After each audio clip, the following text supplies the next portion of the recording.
ورحمة الله وبركاته. الصلاة والسلام عليك يا رسول الله.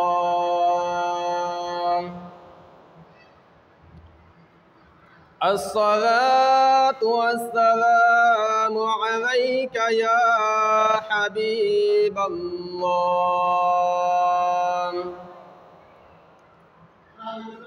الصلاة والسلام عليك يا شافع المذنبين. الصلاة والسلام عليك يا رحمة للعالمين.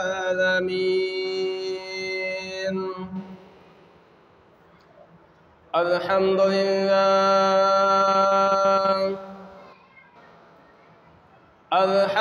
لله نحمده ونستعينه ونستغفره ونعوذ بالله من شرور أنفسنا من يهده الله فلا مضل له ومن يضلل فلا هادي له ونشهد أن لا إله إلا الله وحده لا شريك له ونشهد أن سيدنا ومولانا محمدا عبده ورسوله أرسله بالحق بشيرا ونذيرا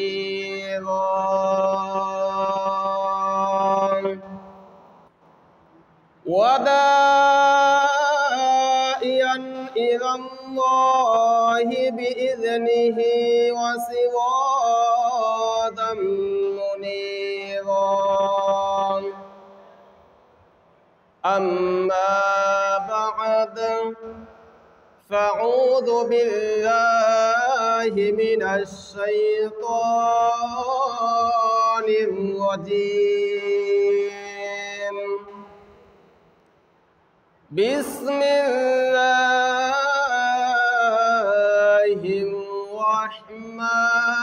الرحمن الرحيم. وما أرسلناك إلا رحمة للعالمين.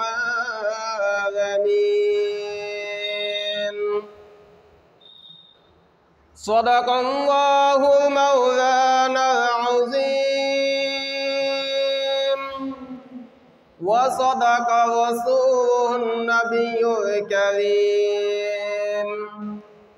ونحن على ذلك من الشاهدين والشاكرين والحمد لله رب العالمين. وقال تعالى إن الله وملائكته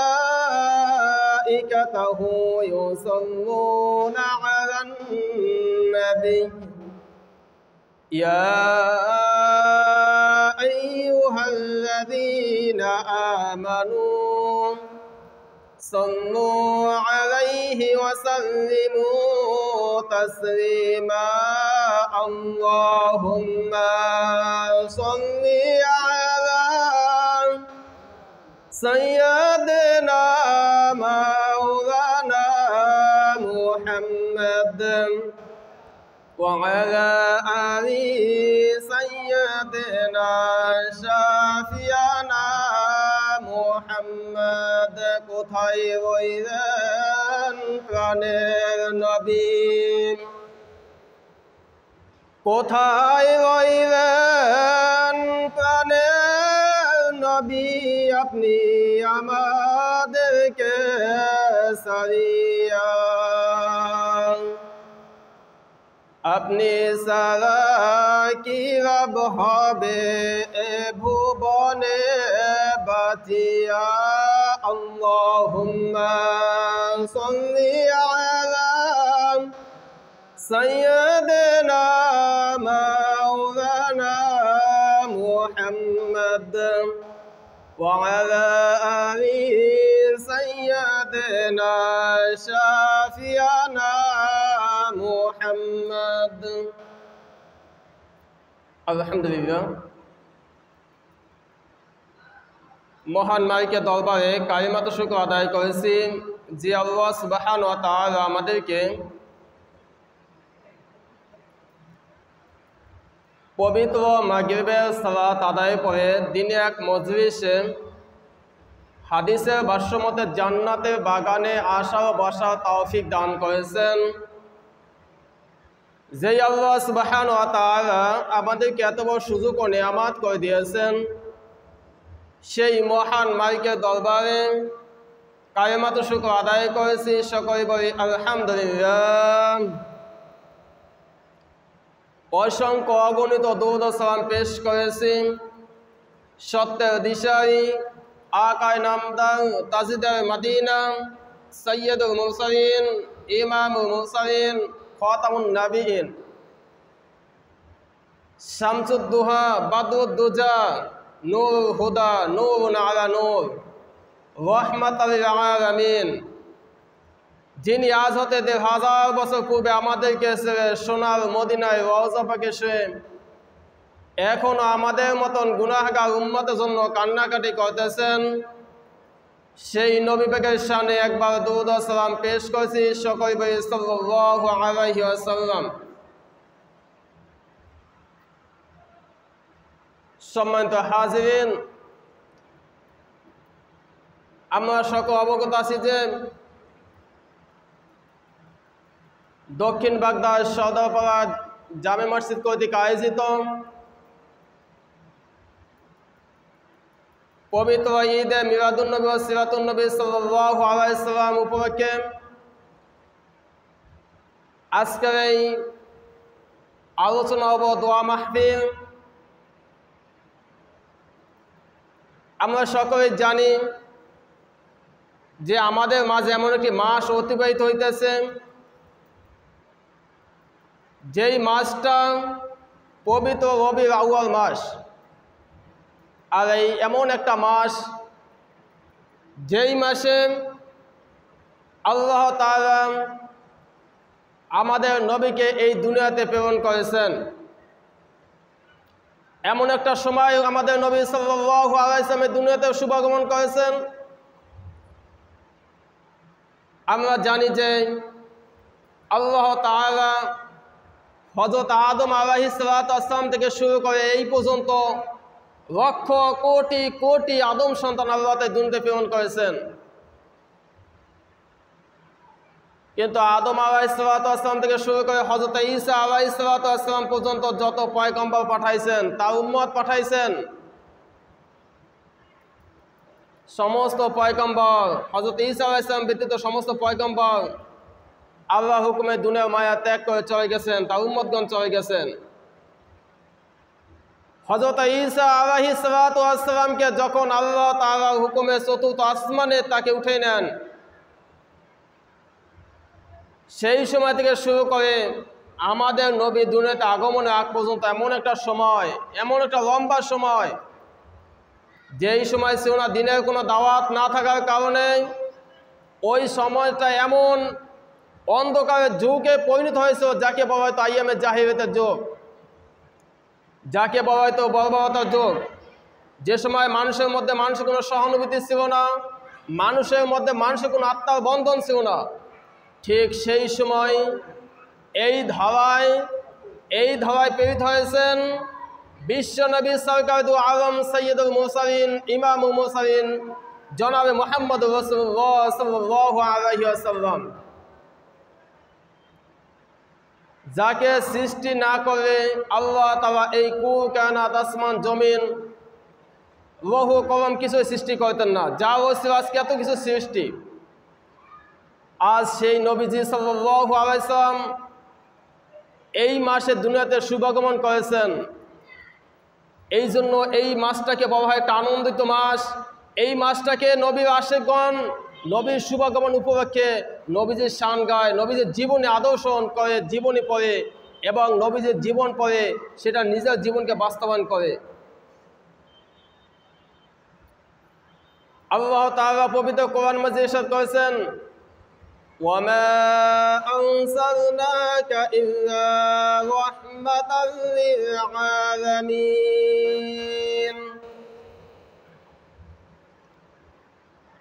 আল্লাহ তাআলা বলেন যে আমি আমার হাবিবকে এই পৃথিবীতে রহমত স্বরূপ সৃষ্টি করেছি। সুবহানাল্লাহ। আল্লাহ তাআলা হয়েছেন রব্বুল আলামিন, তিনি সারা জাহানের সৃষ্টিকর্তা। আর যেখানেই আল্লাহর নাম সেখানেই আমাদের নবী মুহাম্মদ সাল্লাল্লাহু আলাইহি সাল্লামের নাম।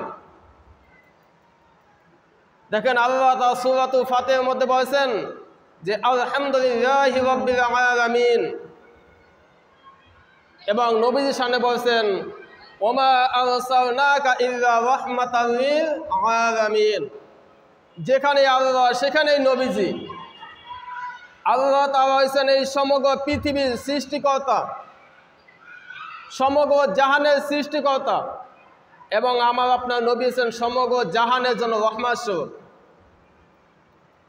নবীজি দুনিয়াতে আসার পূর্বেও রহমত ছিলেন, বরকতময় ছিলেন। নবীজি দুনিয়াতে আসছেন সে সময় বরকতময় ছিলেন, রহমত ছিলেন। এখনও নবীজি উম্মতের জন্য রহমত ও বরকত। এটা কেমন করে? আমরা সকল ইতিহাস জানি যে হযরত আদম আলাইহিস সালাতু ওয়াস সালাম ইনি ছিলেন সৃষ্টির মধ্যে সর্বপ্রথম মানব, যাকে হয়েছে মুসলিম জাতির আদি পিতা। এই মুসলিম জাতির আদি পিতা হযরত আদম আলাইহিস সালাতু ওয়াস সালামকে যখন আল্লাহ তাআলা সৃষ্টি করেছেন এবং তার সঙ্গী হযরত হাওয়া আলাইহিস সালাতু ওয়াস সালামকে যখন সৃষ্টি করেছেন, যিনি আমাদের মুসলিম জাতির আদিমাতা, এদেরকে সৃষ্টি করিয়া যখন তাদেরকে জান্নাতে রাখা হয়েছে তখন আল্লাহ তাআলা বলেন, হে আদম হাওয়া, এই যে জান্নাতটা দেখতেছো, এই জান্নাতে যত নাজ নেয়ামত আছে এই সমস্ত নাজ নেয়ামত তোমরা ভোগ করবে, যা মন চায় তাই খাবে। ওয়ালা তাকরাবু হাযিহিশ শাজারা, খবরদার আদম, একটা নির্ধারিত গাছ আছে এই গাছটার কাছেও তোমার যাবে না। আজকে আলোচনা মূল বিষয় দিকে নয়, আমরা সকলে জানি যে শয়তানের ধোকায় পড়ে যখন হাওয়া আলাইহিস সালাম সর্বপ্রথম সেই গাছের নিকটে যায় এবং ফল খায়, এবং যখন আমাদের আদি পিতা হযরত আদম আলাইহিস সালামকে সেই ফল খাওয়ানো হয়, তখন আল্লাহর হুকুমে এই জান্নাতি পোশাক তাদের শরীর থেকে খুলে যায়, জান্নাতি নাজ নেয়ামত তাদের জন্য বন্ধ হয়ে যায়।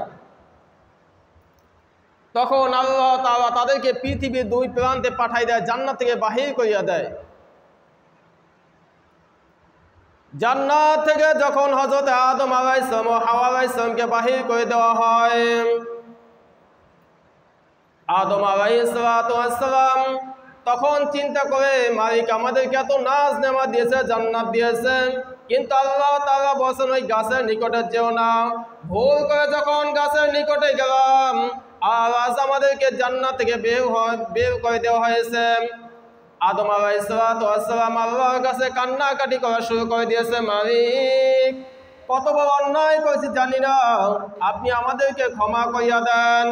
এইভাবে করতে করতে 300 থেকে 350 বছর পর্যন্ত হযরত আদম আলাইহিস সালাম যখন কান্নাকাটি করা শুরু করে দিয়েছেন, এই সময় হযরত আদম আলাইহিস সালাম 350 বছর পর্যন্ত মাথা তোলে না, আল্লাহর কাছে লজ্জিত হয়েছে মনে হয়। হঠাৎ একদিন মাথা তুলে দেখতেছে আকাশের গায়ে লেখা আছে লা ইলাহা ইল্লাল্লাহু মুহাম্মাদুর রাসূলুল্লাহ। তো আদম আলাইহিস সালাম চিন্তা করছেন, যখন আদমকে সৃষ্টি করা হয়েছে তখন তিনি দেখছেন যে আল্লাহর নামের সাথে আল্লাহর নাম তো লা ইলাহা ইল্লাল্লাহ, সাথে হয়েছে মুহাম্মদ রাসূলুল্লাহ।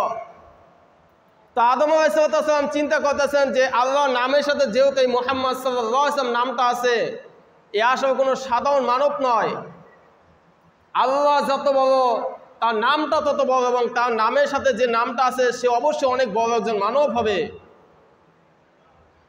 তো আদম আলাইহিস সালাম চিন্তা করছেন যে আল্লাহর কাছে তো আমি দোয়া করব, আল্লাহর কাছে তো আমি কান্নাকাটি করব, কিন্তু সাথে সাথে তো এই যে নামটা আছে, এই নামটা ওসিলা করিয়া, এই নামে বরকতে যদি আল্লাহর কাছে দোয়া চাই, অবশ্যই মনে হয় আল্লাহ দোয়া কবুল করবে।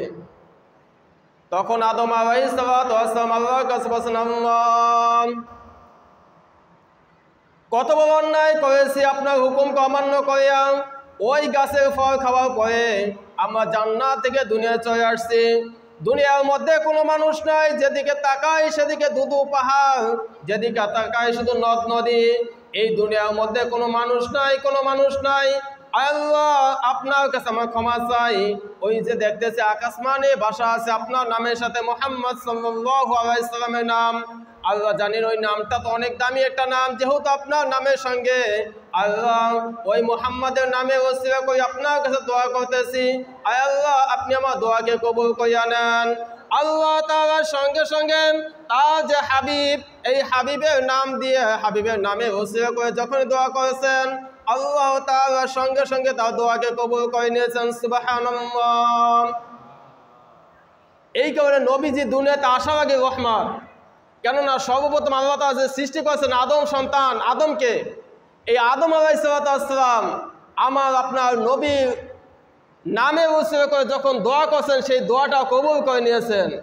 আর সেই নবী উম্মত হিসেবে আমরা দুনিয়াতে আগমন করতে পারছি, আমাদের মতন সৌভাগ্যবান আর কে হবে? শুধু তাই নয়, নবী শুধু মুসলমানদের জন্য রহমত নয়, নবী হয়েছেন সমগ্র মানব জাতির জন্য রহমত। কেননা রহমত আল্লাহ বলেছেন, ওমা আরসালনাকা ইল্লা রাহমাতাল লিল আলামিন, যে এই যে আমির হাবিব হযরত মুহাম্মদ সাল্লাল্লাহু আলাইহি সাল্লাম, ইনি হয়েছেন সারা জাহানের জন্য রহমত, সারা জাহানের জন্য বরকতময়। অনন্য নবী হযরত আদম আলাইহিস সালাম থেকে শুরু করিয়া হযরত ঈসা আলাইহিস সালাম পর্যন্ত যত পয়গম্বর দুনিয়াতে আসছেন, এই সমস্ত পয়গম্বরকে আল্লাহ তাআলা একটা দোয়া, স্পেশাল দোয়া দিয়েছেন, আর বলছেন স্পেশাল একটা ক্ষমতা দিয়েছেন। হে পয়গম্বর, তোমাদেরকে আমি একটা দোয়া চাওয়ার জন্য একটা ক্ষমতা দিয়েছি। এমন একটা জীবন, একটা দোয়া করবা যেই দোয়াটা সঙ্গে সঙ্গে কবুল হয়ে যাবে। পয়গম্বরদের দোয়া তো এমনিতেই কবুল হয়, কিন্তু আল্লাহ তাআলা একটা পাওয়ার দিয়েছেন, বলছেন তোমার ওই দোয়াটা যখনই করবা সঙ্গে সঙ্গে কবুল হয়ে যাবে। আমরা জানি যে হযরত নূহ আলাইহিস সালাম, এই নূহ আলাইহিস সালাম 900 থেকে 950 বছর পর্যন্ত কালেমা দাওয়াত দিয়েছেন। মুসলিমের কয়েকজন মানুষ নূহ আলাইহিস সালামের হাতে হাত থেকে কালেমা পড়ে মুসলমান হয়েছেন। এই 900 বছর পর অপেক্ষা করার পর হযরত নূহ আলাইহিস সালাম আল্লাহকে বলেন, আল্লাহ, আপনি তো আমাদেরকে একটা স্পেশাল দোয়ার পাওয়ার দিয়েছেন। আয় আল্লাহ, আমি আপনার কাছে দোয়া চাই, এই 900 থেকে 950 বছর পর্যন্ত এই জাতিকে কালেমা দাওয়াত দিতেছি, এই জাতি কালেমা দাওয়াত গ্রহণ করে নাই। আয় আল্লাহ, যারা কালেমা দাওয়াত গ্রহণ করেছেন এদেরকে ব্যতীত সকলকে আপনি ধ্বংস করিয়া দেন। আল্লাহ তাআলা সঙ্গে সঙ্গে বলছেন, হে পয়গম্বর নূহ, হে পয়গম্বর নূহ আলাইহিস সালাম, তুমি যে দোয়াটা করছো সেই দোয়াটা আমি আল্লাহ কবুল করে নিলাম। তুমি জানিয়ে রাখো নূহ, এই যে তোমার হাতে যারা হাত রেখে কালেমা পড়ে মুসলমান হয়েছে, এরা ব্যতীত সকলকে আমি প্লাবিত করে ধ্বংস করে দিলাম। হযরত মূসা আলাইহিস সালামের কথা আমরা কে বা না জানি, যে মূসা আলাইহিস সালামকে আল্লাহ তাআলা তাওরাত কিতাব দিয়েছেন। এই মূসা আলাইহিস সালাম যখন কালেমা দাওয়াত দিতেন, তখন ফেরাউন নিজেই খোদাই দাবি করেছেন আর বলেছেন, তুমি আমাকেই খোদাই মানো। যখন মূসা আলাইহিস সালাম কালেমা দাওয়াত দিতেন, মূসা আলাইহিস সালামের উপরে এতভাবে আক্রমণ চলেছেন, নির্যাতন চলেছেন, তখন মূসা আলাইহিস সালাম তার সাথী সঙ্গী নিয়ে ওই যে রোহিত সাগর দিকে দৌড়াইতেছে, তখন ফেরাউন ধাওয়া দিতেছে। যখন ফেরাউন ধাওয়া করতেছে, সামনে দেখতেছে লোহিত সাগর, তখন মূসা আলাইহিস সালাম সঙ্গে সঙ্গে দোয়া করছেন আল্লাহর কাছে, আল্লাহ আপনি তো আমাদেরকে একটা স্পেশাল দোয়া দিয়েছিলেন, যে দোয়াটা করে সঙ্গে সঙ্গে কবুল করবেন। আয় আল্লাহ, পিছনে এসে ফেরাউনের দল আমাকে ধাওয়া করতেছে, আর সামনে লোহিত সাগর, হাতে মূসার একটা মৌজুদ ছিল লাঠি, হাতে একটা লাঠি আছে, সামনে সাগর। আল্লাহ আপনার কাছে আমি সেই দোয়াটা করতেছি, এই যে দোয়াটা করতেছি যে আমাদেরকে এই নদীর ভিতর থেকে রাস্তা করে দেন, যেতে আমরা রাস্তা দিয়ে অতিক্রম করে নদীর উপরে যেতে পারি। আল্লাহ তা বলেন, হে মূসা, তুমি যে দোয়াটা করছো সেই দোয়াটা কবুল হয়েছে। তোমার যে হাতের লাঠিটা আছে, এই লাঠিটা দিয়ে লোহিত সাগরে তুমি আঘাত করো, এই লোহিত সাগরে আঘাত করার সঙ্গে সঙ্গে তোমাদের এই লোহিত সাগরের মধ্যে রাস্তা হয়ে যাবে। তখন মূসা আলাইহিস সালাম যখন লাঠি দিয়ে লোহিত সাগরে আঘাত করেছে, সঙ্গে সঙ্গে লোহিত সাগরের মধ্যে 12টা রাস্তা হয়ে গেছে। আর যখন 12টা রাস্তা হয়ে গেছে, তখন মূসা আলাইহিস সালাম সহ তার দরবার রাস্তা অতিক্রম করিয়া সাগরের উপর চলে গেছে। আর ফেরাউন যখন ওই সাগরের মধ্যে গেছে রাস্তার মধ্যে, তখন ফেরাউনের যখন সাগরের মাঝে গেছে, তখন ফেরাউন সহকারে তার দরবার সহকারে এই সাগরের চুবিয়ে মারা হয়ে গেছে। কিন্তু আমার আপনার নবী রহমতুল আলামিন কেমন নবী? বলা হয়েছে আদম আলাইহিস সালাম থেকে ঈসা আলাইহিস সালাম পর্যন্ত যত নবী ইসলামের দাওয়াত দিয়েছেন, যত নবী ইসলামের দাওয়াত দিয়েছেন, তারা অনেক কষ্ট স্বীকার করেছেন। তার চেয়ে কোটি কোটি লক্ষ কোটি গুণ বেশি আমার আপনার নবী এই কষ্ট স্বীকার করেছেন। কিন্তু দেখেন আমার আপনার নবী কত বরকতময় নবী, কত দয়ার নবী, কত মায়ার নবী। আজকে যে নবী দুনিয়াতে আগমন করেছেন, আজকে তার জীবন সম্পর্কে আমরা কিছু জানি না। তার তিনি কিভাবে দুনিয়াতে আসছেন, তার বংশ পরিচয় কি, কেনই আসছেন, কেন দিনে দাওয়াত দিয়েছেন, আর কেনই বা আমাদেরকে এই দিনে দাওয়াতের উপর চলতে বলেছেন, ইসলামের উপর চলতে বলেছেন।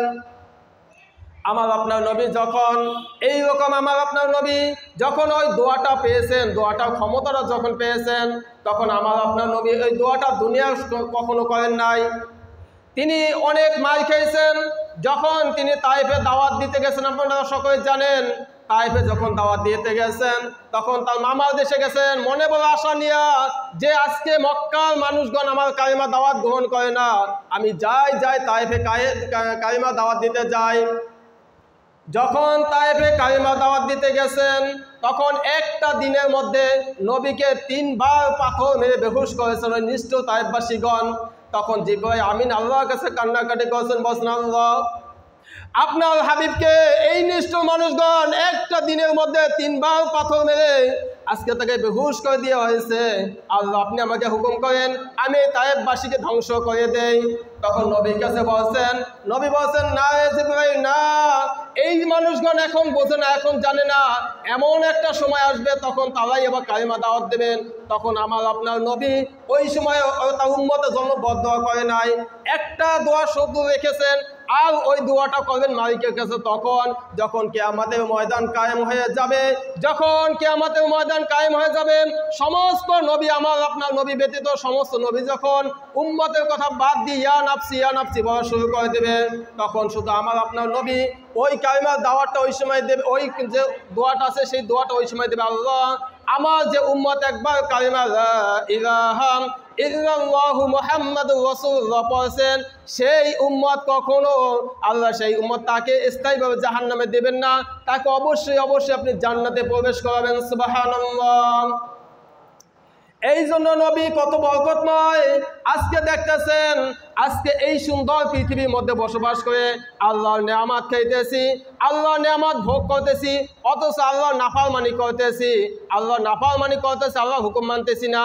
তারপর আমরা কত স্বাধীনভাবে চলাফেরা করতেছি। এইটা কেন করতেছি জানেন? আজকে মুসলমান চলাফেরা করে, হিন্দু চলাফেরা করে, বৌদ্ধ খ্রিস্টান চলাফেরা করে, অথচ একই সমাজের মধ্যে একদল মানুষ আল্লাহকে আল্লাহ হিসেবে মানছে, একদল মানুষ আল্লাহকে আল্লাহ হিসেবে মানে না, আল্লাহর সাথে নাফরমানি করে, আল্লাহর সাথে কুফরি করে, আল্লাহর সাথে শিরক করে। কিন্তু আজকেও তারা স্বাধীনভাবে কেন চলাফেরা করতে আছে? তাদেরকে কেউ কোনো বাধা দিতেছে না। এই জন্য দিতেছে না কেন? আমার আপনার নবী বলছেন, হাবিব আমার আপনার নবী, এই জন্যই তারা স্বাধীনভাবে চলাফেরা করতে পারছে। কেননা নবী সাল্লাল্লাহু আলাইহি ওয়াসাল্লাম হয়েছেন তামাম বিশ্বের সমস্ত মানুষের জন্য রহমত। অন্যান্য নবী উম্মতেরা যারা ইসলামের দাওয়াত কালেমা দাওয়াত গ্রহণ করেছেন তারা ব্যতীত সকলে ধ্বংস হয়ে গেছেন। কিন্তু আজকে দেখা যায় এই পৃথিবীর মধ্যে এক শ্রেণী মানুষ এখনও ইসলামের বিরুদ্ধে কথা বলে, কোরআনের বিরুদ্ধে কথা বলে, নবীর বিরুদ্ধে কথা বলে, কিন্তু তারাও স্বাধীনভাবে চলাফেরা করে। আমাদের মনে প্রশ্ন জাগে, কেনই বা তারা স্বাধীনভাবে চলাফেরা করতেছে? তাদের কি আল্লাহ কি এখনো বিচার দেখায় না? আজকে তোমার ফিলিস্তিনের দিকে তাকাই, যে ফিলিস্তিনের মানুষগণ, আমরা আজকে কত শান্তিভাবে নামাজ পড়তে আসতেছি, এত সুন্দর একটা মাহফিল আয়োজন করেছি, আর আজকে ফিলিস্তিনের মানুষগণ বাঁচার জন্য কত কাকুতি বিনতি করতেছে যে আমরা কি একটু শান্তিভাবে বসবাস করতে পারবো না। মাঝে একটা ঘটনা শুনছেন যে ফিলিস্তিনের উপর এমন একটা বোমা মারা হয়েছে যে মানুষ তাদেরকে চেহারা চিহ্নিত করা যায় না। আমরা যখন পশুকে কোরবানি দেই, 5 ভাগ 7 ভাগে যখন কোরবানি দেই, তখন ওই পশু গোস্তকে কোরবানি সেরে ভাগ করে নেয়। আর ফিলিস্তিনের মানুষ এমন বোমা মেরা হয়েছে, ইসরায়েল সৈন্যরা বোমা মারছে যে মানুষের তখন তাদের চিহ্ন ছিল না। তখন তারা গোস্ত ভাগ করে এক একটা মানুষকে আলাদা আলাদা করেছে, যে এক একটা মানুষের 50 কেজি বা 60 কেজি গোস্ত দাও, এমন একটা মানুষ। এমন অবস্থায় বর্তমানে হইতেছে। কিন্তু আল্লাহ তাআলা আমাদের প্রশ্ন থাকে যে আল্লাহ তাআলা এইগুলো কেন সহ্য করে? এই জন্য সহ্য করতেছেন যে এই পৃথিবীর মধ্যে যত মানুষ আছে, এই সমস্ত মানুষের জন্য আমার আপনার নবী ছিলেন রহমত, আমার আপনার নবী ছিলেন বরকতময় নবী। তার বরকতে, তার রহমতে এখন মানুষ শান্তিরূপে বসবাস করতে পারতেছে। আবার হাদিসের শরীফের মধ্যে আছেন যে মুমিনদের জন্য দুনিয়াটা হয়েছে একটা জেলখানা, আর কাফের বেঈমানদের জন্য দুনিয়াটা হয়েছে একটা বালাখানা। তারা দুনিয়াতে সুখ শান্তি ভোগ বিলাস করবে, কিন্তু যখন এই দুনিয়া মায়াতে চলে যাবে তখন তাদের চিরস্থায়ী জাহান্নাম, আর কখনো জান্নাতে যাওয়ার আশা করতে পারবে না। এই কারণে যে কথাটা বলতেছিলাম যে আমার আপনার নবী যখন এই দুনিয়াতে শুভাগমন করেছেন, আর এই মাসটা হচ্ছে নবীজির শুভাগমন করার মাস। এই মাসটার মধ্যে এক শ্রেণীর মানুষ আছে, তারা নবীর জন্ম বৃত্তান্ত আলোচনা সহ্য করে না, তার নবীজির মিরাজ সিরাজ সম্পর্কে সহ্য করতে পারে না। কিন্তু আপনি জানেন, যখন নবীজি সাল্লাল্লাহু আলাইহি সাল্লাম এই দুনিয়াতে শুভাগমন করেছেন, তার চাচা আবু তালেব তিনি নবীকে এত মোহাব্বত করতেন, এত ভালোবাসতেন। তিনি শুধু একটা কথা বলছেন যে আমি বেঁচে থাকতে আমার ভাতিজা মুহাম্মদের উপর কেউ কোনো আক্রমণ করতে পারবে না, কিন্তু তার ভাগ্যে কালেমা নসিব হয় নাই। এই আবু তালেব যখন নবী সাল্লাল্লাহু আলাইহি ওয়াসাল্লাম দুনিয়াতে আগমন করেছেন, এই দুনিয়াতে আগমনের সময় ওই আবু তালেব এক দাসী ছিল। ওই আবু তালেবের দাসী যে আবু তালেবকে বলছেন যে হে আবু তালেব, আপনার ভাই যে মোহাম্মদ, এই মোহাম্মদের ঘরে আজকে ফুটফুটে সুন্দর একটা বাচ্চা আগমন করেছেন, সুবহানাল্লাহ। যখন এই ঘটনা, এই খবর যখন আবু তালেবের কাছে পৌঁছেছেন, আবু তালেব সঙ্গে সঙ্গে ওই দাসীকে তখন তিনি মুক্তি দিয়ে দিয়েছেন, আজাদ করে দিয়েছেন। আর এই যে আজাদ করে দিয়েছেন, এই জন্য যখন আবু তালেব এই দুনিয়া থেকে চলে যায়, হযরত আব্বাস রাদিয়াল্লাহু তাআলা আনহু তিনি স্বপ্নে দেখতেছেন যে আবু তালেবের সাথে কথা বলতেছেন, বলছেন হে ভাই আবু তালেব, তুমি এই কবর ভিতরে আল্লাহ তাআলা তোমার সাথে কেমন আচরণ করতেছে? কয় ভাই, কবর ভিতরে শুধু আযাব আর আযাব। কিন্তু যখন সোমবার দিন আসে, এই রবিউল আউয়াল মাস আসে, যখন সোমবার দিন আসে, যখন নবীজি সাল্লাল্লাহু আলাইহি ওয়াসাল্লাম আমার ভাতিজা দুনিয়াতে শুভাগমন করেছেন, ওই দিনে যখন ওই খবরটা শুনে যখন আমি আমার দাসকে আজাদ করে দিয়েছি, আমি যে খুশি হয়েছি, এই খুশির কারণে ওই দিনটা আমার কবর আযাব হালকা হইয়া যায়। এবং এই হাত দিয়ে বলছিলাম যে হে দাসী, তুই আজাদ, তুই মুক্ত। আমি দুনিয়াতে কলমা পড়ি নাই, কিন্তু আমি দুনিয়াতে মুহাম্মাদের পক্ষে ছিলাম, মুহাম্মাদের পক্ষে কথা বলেছি। আমি থাকতে মুহাম্মাদ উপরকে আক্রমণ করতে পারে নাই। এই যে ভালোবাসি, তাকে মোহাব্বত করেছি, এই জন্য আমার এই যে আঙ্গুলটা দেখতেছেন শাহাদাত আঙ্গুল, এই শাহাদাত আঙ্গুল থেকে কেমন যেন শরবতের মতো শরবত বের হয়। যখন আমি ওই দিনটা যখন আমি এই আঙ্গুলটা মুখের ভিতর নিয়ে সুস্থ থাকি, তখন আমার আযাবটা হালকা হয়ে যায়, সুবহানাল্লাহ। একজন কাফের বেঈমান নবীজি দুনিয়াতে আসছেন, এই জন্য শুভ খবর পাইয়া তার দাসীকে যদি মুক্তি দেওয়ার কারণে তার কবর আযাব ফারুক হয়ে যায়, আর আমি আপনি একজন মোমেন মুসলমান, আমরা যদি নবীর জীবনে আদর্শন করি, নবীর জীবনী গাই, আর নবীর এই আদর্শ নবীর সুন্নাত যদি আমাদের নিজেদের জীবনে ফিট করতে পারি, তাহলে আমরা অবশ্যই সে জান্নাতের বাসিন্দা হবো। কি বলেন, ঠিক কিনা? শুধু তাই নয়, নবীজি সাল্লাল্লাহু আলাইহি ওয়াসাল্লাম যখন এই দুনিয়াতে আগমন করেছেন, এই দুনিয়াতে আগমন করার পরে দুনিয়ার মধ্যে যখন সন্তান আসে, যখন দুনিয়ার মধ্যে কোনো সন্তান আসে, তখন ওই সন্তান ওয়া করে কাঁদা শুরু করিয়া দেয়। কিন্তু আমার আপনার নবী যখন এই দুনিয়াতে মধ্যে আসছেন, এই দুনিয়াতে এসে প্রথমেই তার মুখ থেকে জবান থেকে একটা কথা বের হয়েছে, আর সেই কথাটা হয়েছে ইয়া হাবলি উম্মতি, ইয়া হাবলি উম্মতি। আমার উম্মতে কি অবস্থা হবে? আমার উম্মত কোথায়? আমার উম্মত কোথায়? আমার উম্মতের কি অবস্থা হবে? এই হচ্ছে আমার আপনার মায়ার নবী, দিনের নবী, রাহমাতাল লিল আলামিন। শুধু তাই নয়,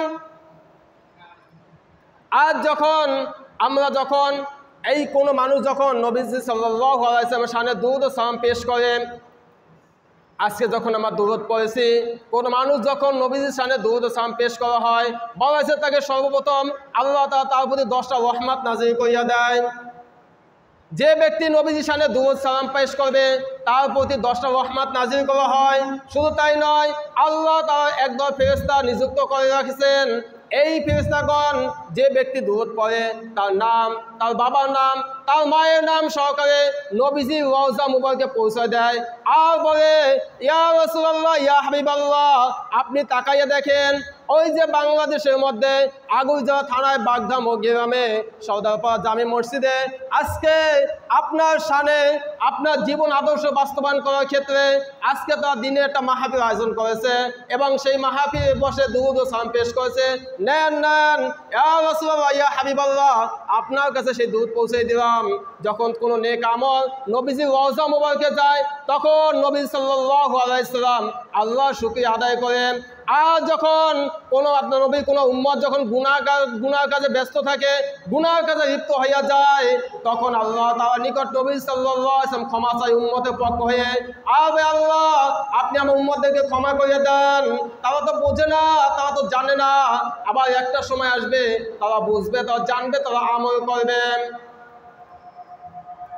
এই কারণে নবীজি সাল্লাল্লাহু আলাইহি ওয়াসাল্লামের শানে বেশি দুরূদ ও সালাম পেশ করতে হবে। এই মাসটা হচ্ছে নবীজির শুভাগমনের মাস। এই মাসে বেশি দুরূদ সালাম পেশ করতে হবে, কেননা সর্ব অবস্থা দুরূদ সালাম পেশ করবেন। এই দুরূদ সালাম পেশ করার কারণে যতবার আপনি দুরূদ পড়বেন, ততবার আপনার নামটা, আপনার বাবার নাম সহকারে নবীজির রওজা মুবারকে পৌঁছাইয়া যায়। সুবহানাল্লাহ। নবীজি সাল্লাল্লাহু আলাইহি ওয়াসাল্লাম এই দুনিয়াতে আগমন করেছেন 570 খ্রিস্টাব্দে রবিউল আউয়াল মাসে। 12 রবিউল আউয়াল সোমবার দিবাগত রাতে যখন নবী সাল্লাল্লাহু আলাইহি ওয়াসাল্লাম সুবহে সাদিকের সময় যখন এই দুনিয়াতে শুভাগমন করেছেন, এই দুনিয়াতে শুভাগমন করার পরে তখন সমস্ত দুনিয়াটা নাড়া দিয়েছেন যে আজকে এমন এক মহামানবের সৃষ্টি হয়েছে, এক মহামানবের দুনিয়াতে আগমন করেছেন, যাকে সৃষ্টি না করা হলে এই কুল কিয়ামত আসমান জমিন কিছু সৃষ্টি হতো না। সমস্ত কিছু সৃষ্টি পূর্বে আল্লাহ তাআলা নবীকে সৃষ্টি করে রেখেছেন তার কাছে। হযরত জিবরাইল আমিন নবীজির কাছে অনেকবার এসেছেন, এসে একবার বলতেছেন ইয়া রাসূলুল্লাহ, ইয়া হাবিবাল্লাহ, আপনার কাছে আমার একটা জানতে চাই, ইয়া রাসূলুল্লাহ, ইয়া হাবিবাল্লাহ, আপনার বয়স কত? কে প্রশ্ন করছেন? জিবরাইল আমিন প্রশ্ন করছেন, আপনার বয়স কত?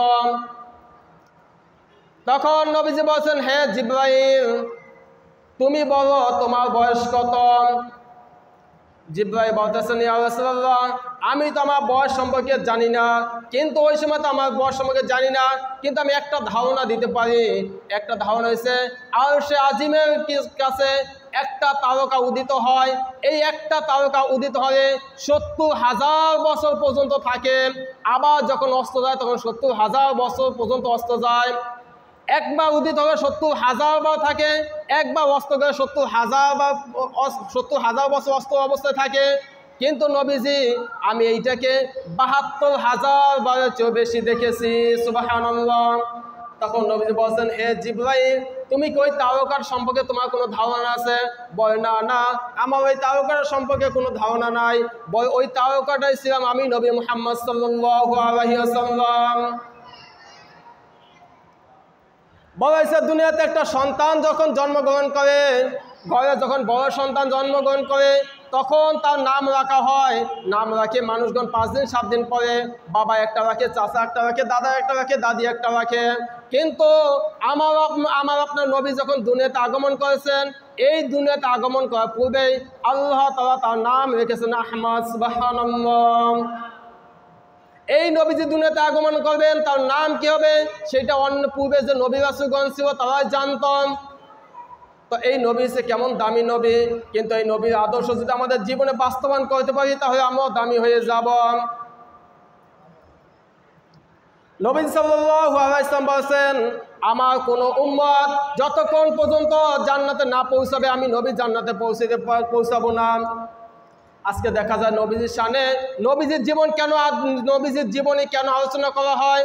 আজকে দুঃখের বিষয়, এই বাংলা জমিনে বা প্রত্যেকটা ঘরে ঘরে আজকে নবীজির জীবনে আলোচনা না থাকার কারণে আজকে একটা বাচ্চাকে যখন দাঁড় করানো হবে, ওই বাচ্চাকে যদি বলা হয়, বাবা তুমি বলো নবীজির বাবার নাম কি, নবীজির মায়ের নাম কি, নবীজির দাদার নাম কি, নবীজির দাদির নাম কি, নবীজির নানার নাম কি, নবীজির নানির নাম কি, তাহলে ওই সন্তান ম্যাক্সিমাম সন্তানটা বলতে পারবে না।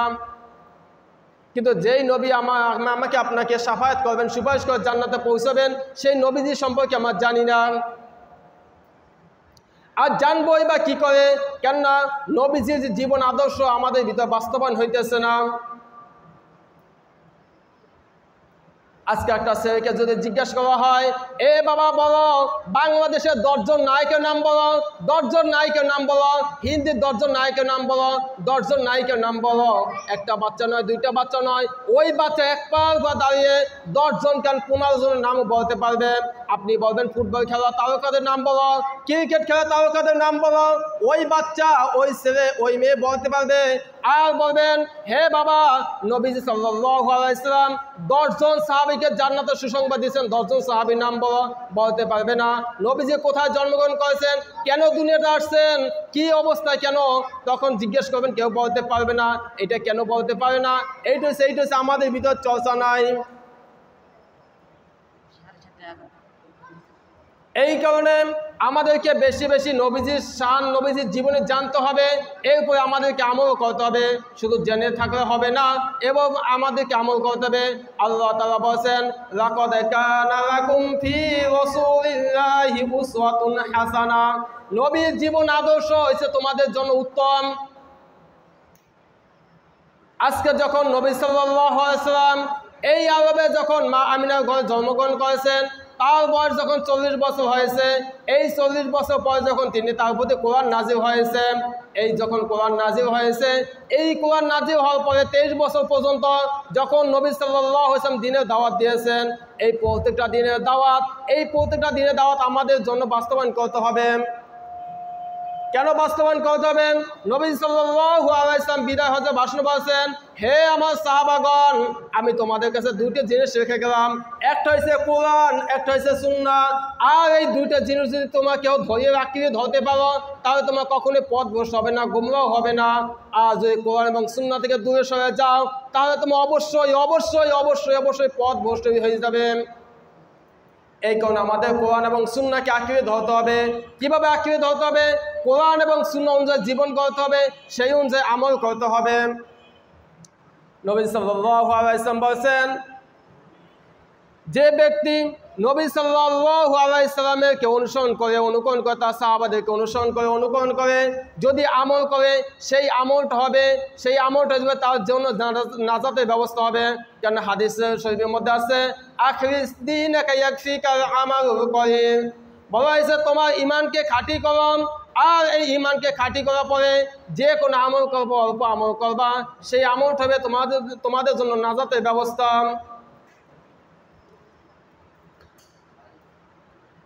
এই জন্য নবী সাল্লাল্লাহু আলাইহি ওয়াসাল্লাম আমাদের জন্য হয়েছে রহমত, আমাদের জন্য বরকতময়, আমাদের জন্য শাফায়াতকারী। কিয়ামতের ময়দান যখন কায়েম হয়ে যাবে, সমস্ত মানুষ যখন হাহা করতে থাকবে, সমস্ত নবী রাসূল বলবে ইয়া নাফসি ইয়া নাফসি ইয়া নাফসি, আমার কি অবস্থা হবে, আমার কি অবস্থা হবে। তখন আমার আপনার নবী ওই আল্লাহ কুদরত কদমে সিজদারত অবস্থায় পড়ে থাকবেন আর বলবেন আল্লাহ আমার কোনো উম্মত যদি জাহান্নামে থাকে আমি তাহলে নবী জান্নাতে প্রবেশ করব না।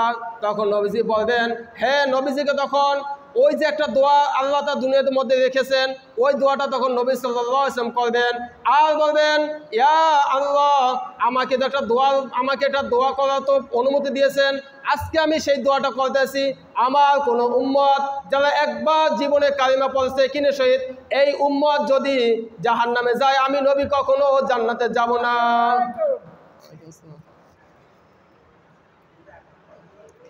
সেই সময় সেই দোয়াটা করবেন আর ওই দোয়াটা যখন করবে তখন নবী সাল্লাল্লাহু আলাইহি ওয়াসাল্লাম তার উম্মতকে চিনিয়া শাফায়াত করে জাহান্নাম থেকে জান্নাতে প্রবেশ করাই দেবে। সুবহানাল্লাহ।